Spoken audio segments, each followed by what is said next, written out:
Hello, hello. Welcome back to Wedding Wednesday. My name is Adriana, and today I'm going to be sharing with you the 5 lessons I've learned so far as a bride-to-be planning her wedding.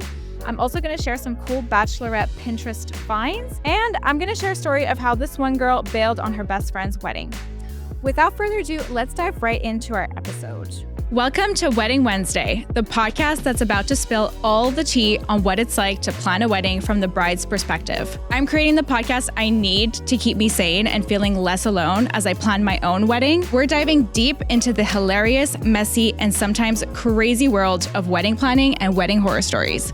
Get ready to laugh, cry, and maybe feel a little less alone in this wedding planning madness. So 5 lessons I've learned so far planning my wedding. First of all, I'm seriously leveraging my wedding planning spreadsheet because it has like well over 9 tabs. It literally has like well over 200 tasks with timeline and budget tracking so that I ensure that I keep everything on track and that I do everything that I need to do within the respectable timeline. Because I'm having a 2-year engagement, it's also giving me that breathing room to plan slowly and follow my spreadsheet slowly as well. And that's been so helpful. So the first lesson really here is to use a reliable spreadsheet that is gonna give you everything that you need to plan your wedding, not just budget tracking or just timeline or just to-do list. You really need to know everything from what kind of music you want at your wedding to what should be in your emergency bag the day of your wedding to when you should be looking and researching for photographers and every other type of vendor. So I will actually link my spreadsheet for you in the description box below. It has literally saved me so far. And I know it's going to save you too. There's also a discount code for brides who watch the podcast specifically. And so you can enjoy for a cheaper price this spreadsheet as well. The second lesson that I've learned is to stand your ground. People bully you in and out of decisions constantly, and not in a bad way, just in a very firm way, if you will. Everybody has their opinion about your wedding and what you want to do, including yourself. But at the end of the day, it really is your day. So lesson number 2 that I've learned here is to really stand my ground on decisions that actually really, really matter to me. If there's something that doesn't matter to me as much, I'm willing to let other people kind of guide me through that decision. But on other things that I really want, absolutely, that is a non-negotiable for me. I have learned to stand my ground and to stay in that firmness, not to waver. So really important to learn that. It's very hard. And I have empathy for any bride who is being questioned on every decision, because it's not easy to stand your ground and to stay within your decision. But it's really important to do so, especially on the things that you're going to look back on and say, I regretted not doing or not having or not standing my ground on. So really, really important lesson there. The next lesson I've learned as a bride-to-be is to over-communicate. And this lesson is not just going to be applied to bride-to-be-ness, if you will. It's like literally a lesson I've learned for everything and anyone I'm having like a conflict with in my life. Over-communicating is so important, especially with your fiance, but also especially with the family that wants to be heavily involved in your wedding planning process. If you don't constantly over-communicate, things get lost in translation, planning becomes harder, everybody has like their own ideas of things, and then things just get mumble jumbled, okay? So over-communicating has been a lesson that I am choosing to take here, not just for wedding planning purposes, but well into my future whenever I have something to discuss with anybody moving forward in my life. The next lesson that I've learned as well is to take my time to make decisions. I have the luxury of time, and I will say that. I have the luxury of time, but I gave myself that luxury of time. So every person planning their wedding has that option too.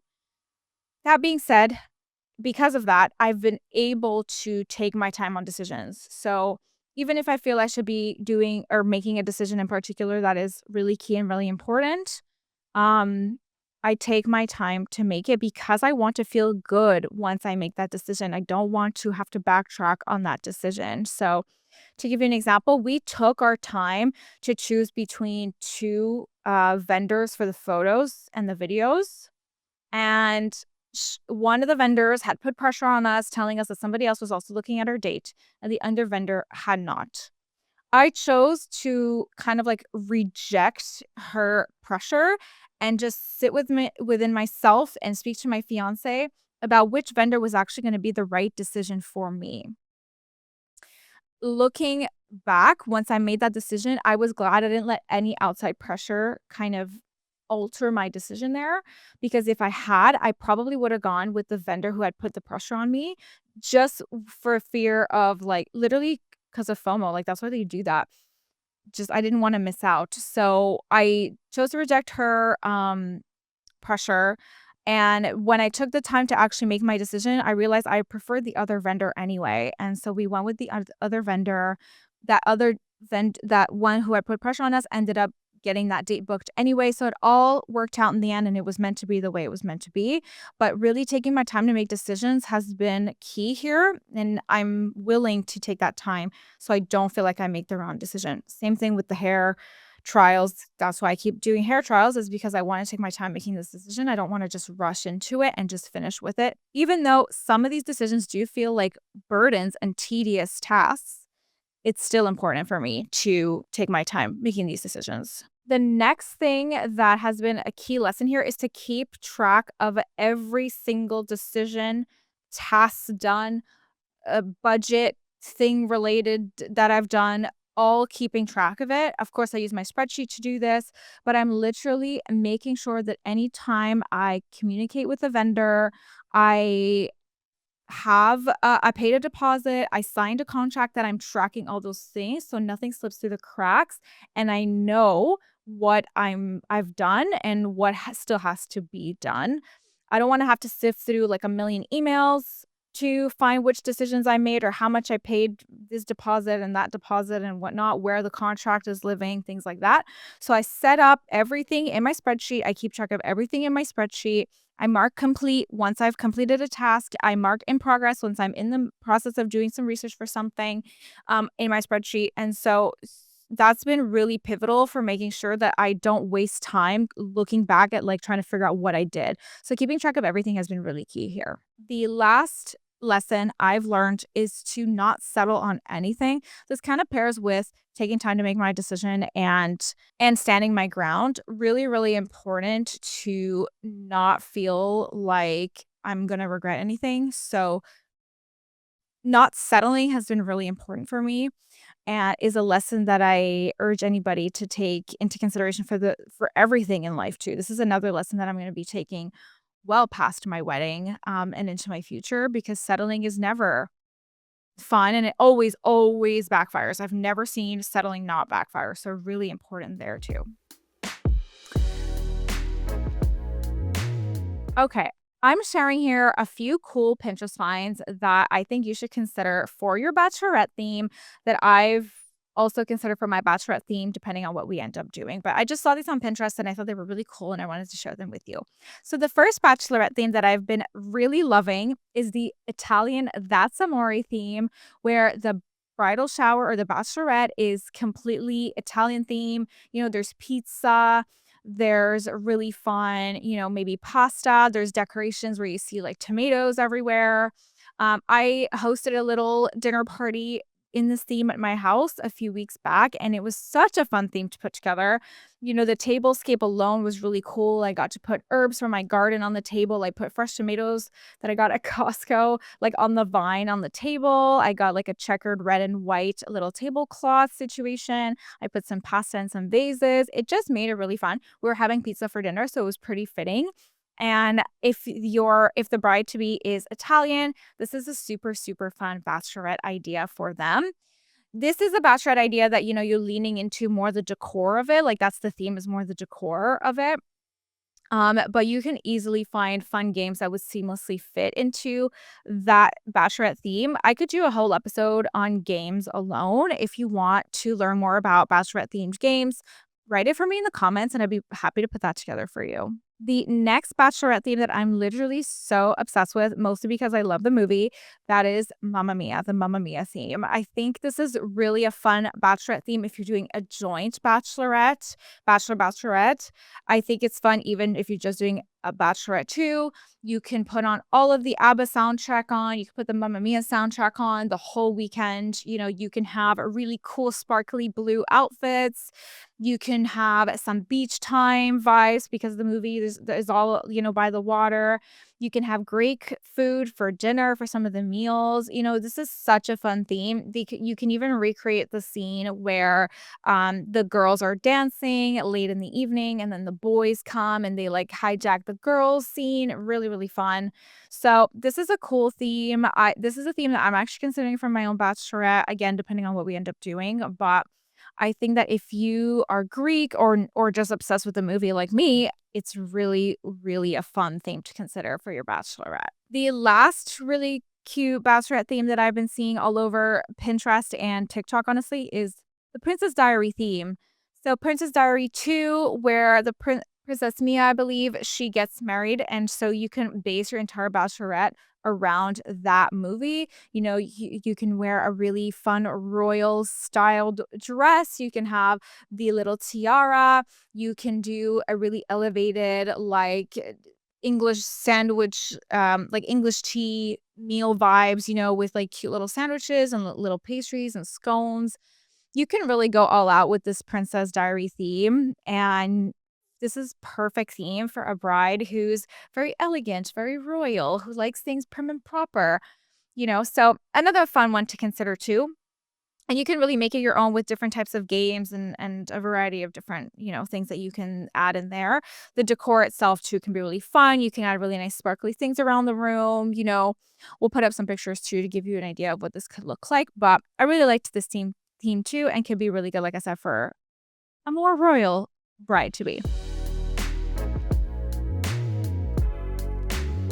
I'm going to read you a few stories today. Like always, I want to dive right into the first one here with, am I the asshole for bailing on my best friend's wedding after finding out I'm not in the wedding party? I've known Jake for 16 years, since we were 10, and always thought we were ride or die. Was supportive when he met Sarah, helped plan the proposal, and he literally called me first when she said yes. In years, we became distant in terms of daily communication, but whenever we meet up, it was like we saw each other yesterday. Last month, I casually asked about bachelorette party plans and discovered not only am I not best man, fine, that's his brother, I'm not even in the wedding party at all. He picked work friends he's known for like 2 years over me, and like he said that he didn't know if I could come since we are like an hour and a half drive far from each other. When I asked why, he gave me some BS about, quote, keeping numbers even, when her side, and like he said, that he didn't know if I would come since we were like an hour and a half drive far away from each other. I technically was also saving up some money so I can get a nice gift and get a nice suit. I was going to use that money to fly across the country for their destination wedding. After finding this out, I made up a work excuse and bailed completely. Now Jake's blowing up my phone saying I'm being petty, and his fiance is saying I'm making their day about me. Am I the asshole for not wanting to watch my supposed best friend get married from the random guest section? Let's read what the comments have to say. Somebody said, not the asshole. How can it be about you if you aren't even there? True. Somebody said, tell her, quote, how can I make the day about me when I can't even be there? Remember, you guys thought I lived so far to invite me to the bachelor party, yet want me to travel even farther for the wedding? Something smells fishy. I thought we were closer than that. I really do wish you guys a great wedding and marriage. Cheers. You know what this sounds like to me? It sounds like the bride most likely doesn't like this best friend, and therefore asked her fiance not to have him included in the wedding party. Sometimes weird things happen like that because the partner influences the decision, and unfortunately, you don't have much control over that. If I was in this person's shoes, I would probably feel insulted too. Would I bail completely on the wedding? I'm not sure. Perhaps, especially if it was my best friend, I would be quite upset. But at the end of the day, I would like to see my best friend. You know what I would actually start with? I would start with speaking to my best friend, asking really like, what is the real issue here? And if the best friend was able to provide an honest answer, then I would reconsider whether or not I would be going. But because they're probably giving maybe more of a disingenuous answer or reason as to why he's not in the wedding party, I do understand why this person is choosing to skip their best friend's wedding. It's a really tricky situation. Would love to hear what you would do in the comments below. My wedding day was my uncle's birthday, and my family decided that was a really big problem. Let's read the family drama. Decided to post about my wedding last September. The wedding itself was beautiful and as perfect as I could have ever imagined, but it was a rough time getting there. Honestly, my wedding planner caused most of the issues. That would be an extremely long post on its own that I might write out at some point or another. But there was some family drama centered around my uncle that I thought would make for a fun post. We started our search for a venue aiming for a 9/21 event date. Unfortunately, venues in our area started filling up fast, and most of the ones we liked were already booked that day. So, in a panic, we settled on a week later. Turns out that was my uncle's 50th birthday. My uncle and I are not close, and in general, he's not close with the rest of my family. On a typical birthday, we'd likely send a card and maybe a small gift. On a big birthday like this one, my family might have dinner at a restaurant. I think choosing his birthday as our wedding date made the rest of my family want to do more to make sure he doesn't feel forgotten. Their first suggestion was that they bring a birthday cake to the wedding and sing happy birthday during the reception. I vetoed that idea and suggested we celebrate a week or two early instead. After several weeks of begging to bring a birthday cake to the wedding, they relented and went ahead with the idea to celebrate early. My mom decided to throw him a big surprise party to compensate. And then she proceeded to do nothing that would make that happen. She toured a couple venues but ultimately didn't reserve a space. The only time the party really existed, even in her mind, was when we were talking about the wedding and she wanted to guilt me about how upset my uncle was. Otherwise, no one planned anything else and no one talked about it. It continued like this until a few weeks before the wedding, at which point my mom suddenly realized she had a party to plan. She set a date, finally, and found a venue she seriously considered reserving,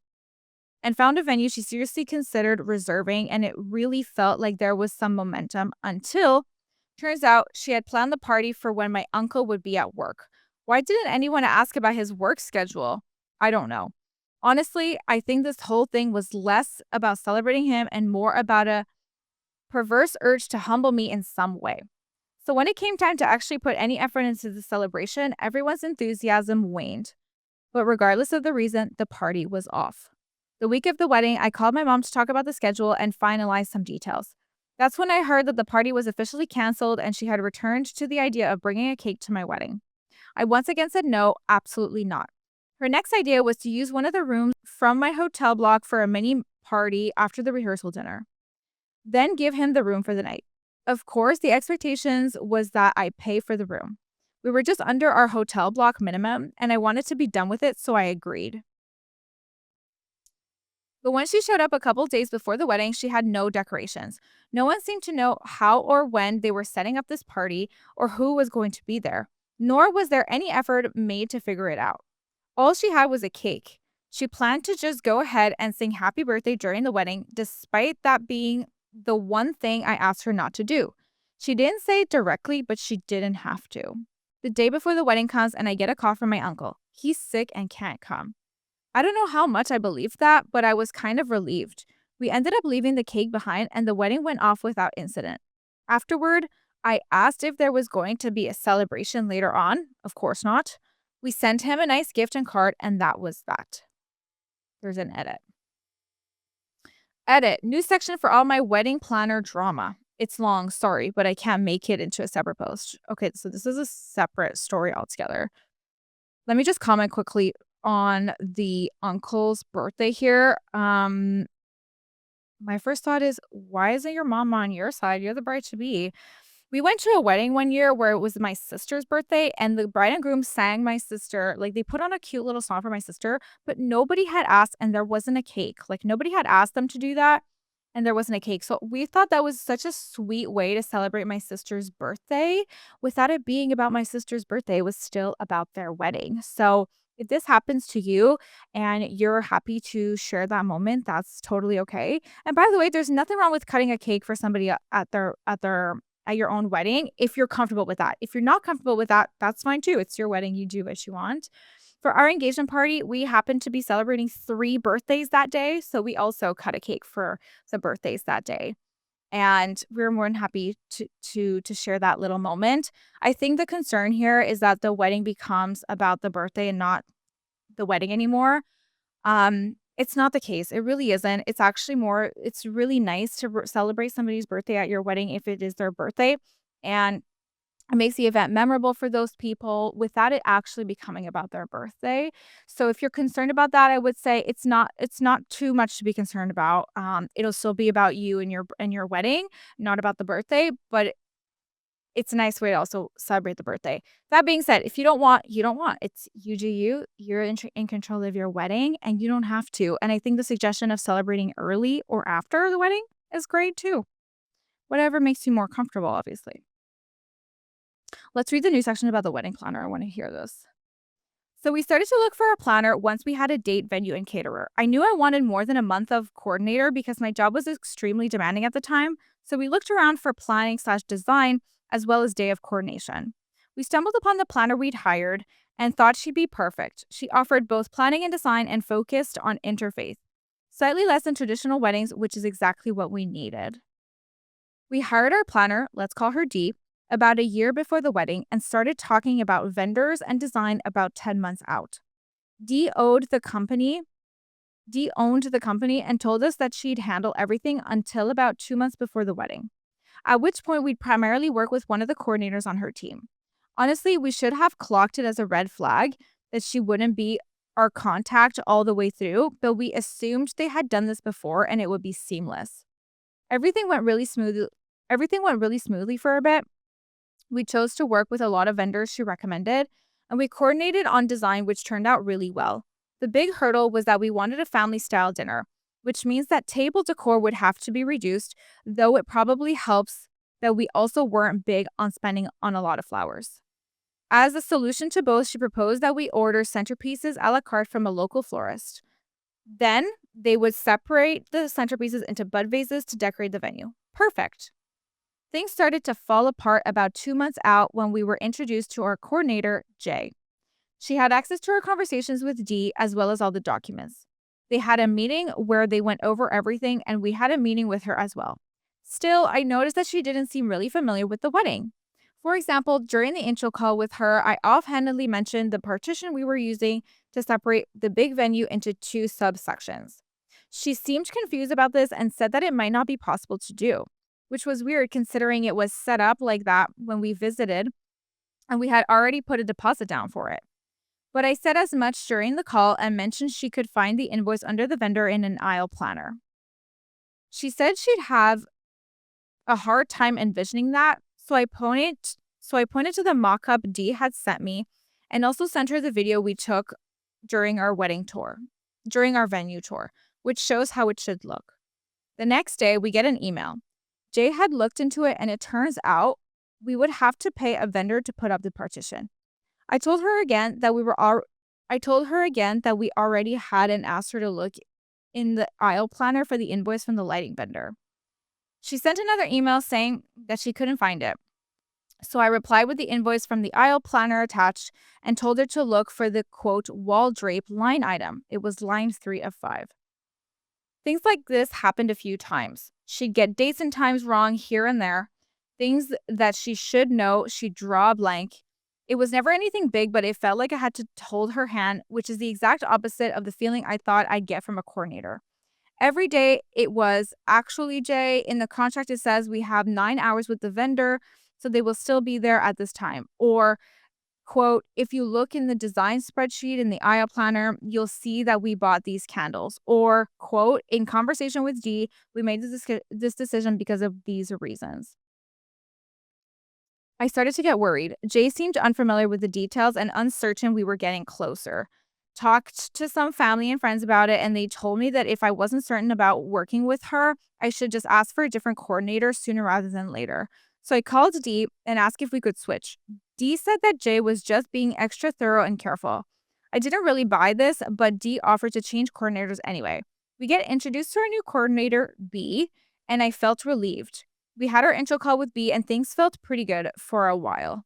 On a random evening at like 7 p.m., about a month out, I get a DM from Dee in Aisle Planner. Quote, in order to achieve the design vision outline, we will need to hire additional staff. As such, I have added $850 to our invoice for this service.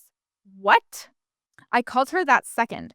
What do you mean you're charging me more for this? What are you charging extra for? She says, the design for this wedding includes moving lots of flowers into bud vases and lighting a lot of candles. We need extra staff to get that done on time. But you suggested this design. All these ideas were yours. You told us to order the flowers like this. You told us to buy the candles. She goes, that was this design stage. This is the planning stage. But you're the same person. None of that was a surprise. This has been the plan for 8 months. Why didn't you tell us this would cost extra? She goes, now we realize we need extra resources. Did not think through what you would need to do the decor before sending us the proposal. Dee said she'd try and find more options for us, but ended up just saying that it's what she needed. I felt extorted, and I think it was likely happening because D, J, and or B were miffed that I asked to switch at the last minute. But it was a month before the wedding, and we had the money, and my husband just wanted to be over it, so we agreed. The next time we talked to B, it was the venue walkthrough. Things were going pretty well until, while talking to the caterer about the dinner, she said, quote, French style, right? No one knew what that was. Apparently, it's when servers go around with platters of food and serve each person each item individually. It's like a plated dinner service, except it's plated by an army of servers at the table. It made no sense. The big appeal of family style for me is that people could get as much or as little of anything that they liked. Here, that would be more difficult while potentially raising the price exponentially. All the backdraws of family style service, the higher price tag with none of the benefits. I asked her why she preferred the style of service, and she said it was necessary since there would be no room on the tables for the platters and the centerpieces. Either we do this or we'll have to significantly scale back on decor, which is wild because the decor was supposedly designed with the family style service in mind. This was starting to become a theme. Our wedding planner of 8-9 months ago planned the wedding of our dreams, which our planner of the present couldn't execute, except they're the same person. So I chose option 3. If our dinner service was going to be like a more expensive version of a plated dinner, then we might as well save money and switch to a plated dinner. B didn't seem to like that. She told me that she understood how difficult it is to envision your wedding one way and not to be able to achieve it, so she'd give me time to think. In the meantime, she'd get to work pricing out and figuring out logistics for her French style service. Eventually, B scheduled a call to talk about it. I went into it prepared to tell her to just do plated service, but apparently the caterer on a separate call had vetoed her suggestion for me. They couldn't do it. They didn't have the staff and it would be too expensive. Unfortunately, we would just have to do family style dinner with small centerpieces. What was impossible 2 days ago was suddenly possible. I couldn't help but let out a, well, yeah, that was the whole plan from the beginning, which B didn't appreciate. B seemed to have her own ideas of what kind of wedding we should have. She wanted to move the dance floor to a different spot in our initial call. I was skeptical, but told her I'd give a shot during our walkthrough. At the walkthrough, I still didn't like it, but she insisted on showing me a floor plan anyway, which I rejected during our call about the food. She didn't want us to take portraits at the hotel, something we also discussed during that call. At first, she said it was because the hotels don't like you taking pics when your wedding isn't happening there. But I confirmed with the hotel that it was fine. Then she said the portraits would take too long and force our shuttle to be 15 minutes later, which meant it would be too late for the ceremony. So I suggested we start 15 minutes earlier. She urged me to think of my health and how much I needed rest before the big day. I told her I didn't see why 15 minutes would make a huge difference for that. She said it was more like 30 minutes, and by that point, I was so exacerbated by all of this that I just said, B, what I would really appreciate and what I really need is for you to be an advocate for the things that are important to me. Finally, she said she'd draft a version of the timeline with portraits at the hotel, which we never got, by the way, so she didn't do that. All of this came to a head a week before the wedding when she sent me the final decor doc that would serve as the guide for a setup. It was just like the proposal with the final details filled in. She hadn't noted any differences, but they were there. The first thing I noticed is that there were full-size centerpieces on some of the tables. Wasn't that a problem? I thought we went through all of this because we couldn't just put the centerpieces on the tables. Apparently not anymore. But that also came hand in hand with no flowers elsewhere. V said that was because we didn't order enough bud vases. I pointed out that we ordered the bud vases we were told to order and that she was only using 24. We ordered 48. And she said, fine. Likewise, she had taken away a lot of the candles from the decor, which sucked because we had bought the candles they told us to buy. V said it wouldn't look good. Crazy thing to just decide after we bought everything. Eventually, I was able to get her to follow the plan. She also insisted that all the bridesmaids and my mother-in-law/mom show up at 6 a.m. for beauty to compare skin tones, textures, and decide who is going in what order. Which made no sense since the makeup artist wasn't scheduled to get to our hotel until 6:45. V herself wouldn't be arriving to the hotel until noon. I thought maybe it was a tactic to make sure everyone was on time for 6:45, but no, she insisted. Everyone needs to be ready to go by 6 sharp or we'll all be late. The moms were ready to revolt at this news. I asked the beauty vendor if that was necessary, and she said no. So I just did what she asked us to do. Have someone ready to go for each appointment from 6:30 onwards. The only other issue was our only big piece of decor. In our original proposal, Dee suggested we have a shelving unit behind the bar showcasing photos and mementos from our relationship. We both really loved the idea, and it's the one thing we talked about the most. Dee asked us to put a list of items we'd want on the shelves in Aisle Planner, and her team used that list to create a custom illustration showing exactly what it would look like with all of the keepsakes. In this final design doc, that illustration was no longer there, replaced with a generic mock-up of some shells and glasses. I tried my best to assume this was innocent. Maybe she just didn't know what Dee proposed? But the doc she sent me was just an updated version of the old one. To put this mock-up in it, she'd have to delete the illustration. So I said, hey, if you need it, the list of items we want on the shelves is on Aisle Planner. It's all docked name keepsake. It's a doc named keepsake. She said, quote, well, the shelves are going to be used for glasses and bar, but if we have any extra room, we'll try to add your trinkets. Why would I pay extra for shelves when you're not even going to use them for what we planned on? I insisted that she reverse the priority, put the mementos on the shelf, and use any extra space for barware, or we're not paying for the shelves, to which she said, fine. So yeah, this is how we got the wedding we wanted despite our planner. Thankfully, none of the things B said would have happened. It's weird, I had to prepare for changes to be necessary if reality got in the way of the plan, but it seemed like it wasn't really as much as it was B's preferences. I think she just liked the idea of French service and thought it would be more convenient to not have hotel portraits and candles and flowers and mementos to deal with, which I can sympathize with, but I was paying extra for them to do those things and none of them were my idea, which is why she couldn't just say, I don't want to do this, I guess. That is crazy. If you have any crazy wedding horror stories like this, feel free to email it to us at hello@weddingwednesdaypod.com. We read them here completely anonymously on the pod. Of course, please rate, review, subscribe, do all the things because it really does help our podcast grow. And with that, I will see you in the next episode. Bye for now.